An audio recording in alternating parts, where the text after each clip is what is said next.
rappelle que c'est un véhicule hybride à motorisation essentiellement électrique, mais avec un moteur diesel qui alimente les batteries pour la motorisation du véhicule. Ça contribue évidemment à la réduction des gaz à effet de serre et aussi de l'ensemble de toutes sortes d'autres particules. Mon directeur général tantôt me disait, c'est pas juste les gaz à effet de serre, il y a toutes sortes d'autres particules qui sont éliminées avec la motorisation diesel électrique comme celle qu'on propose. C'est un confort accru. Je vous rappelle que c'est une suspension avant indépendante qui augmente beaucoup le confort et qui réduit grandement les vibrations.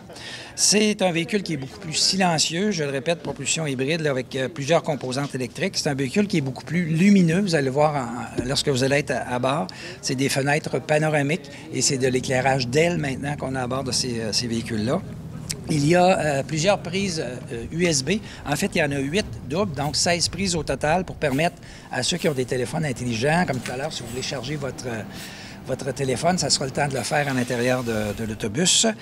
Climatisation, évidemment, comme tous nos véhicules maintenant, pour le confort en toute saison. Équipement nomade à bord, horaire en temps réel, écran d'information, annonce sonore à l'intérieur et à l'extérieur.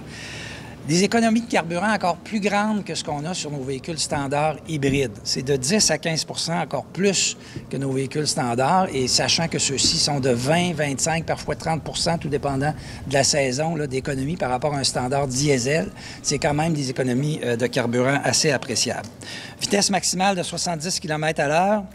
Véhicule accessible au fauteuil roulant, mais seulement sur les parcours qui sont accessibles, je veux dire.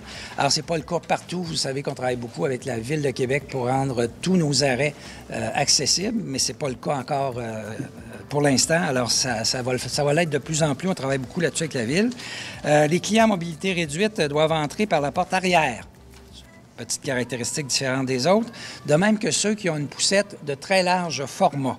Alors que les clients avec des poussettes régulières, genre parapluie, peuvent toujours embarquer par l'avant, comme c'est le cas présentement dans tous les véhicules. Et ce véhicule-là aussi, comme tous les autres, peut s'agenouiller pour faciliter la montée à bord de personnes avec des difficultés de mobilité.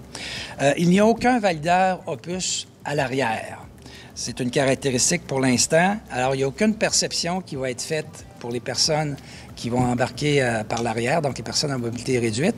Mais c'est important de spécifier maintenant qu'il peut toujours y avoir un contrôle qui va se faire à l'intérieur du véhicule. Donc, les gens doivent avoir un titre de transport valide s'ils embarquent par l'arrière.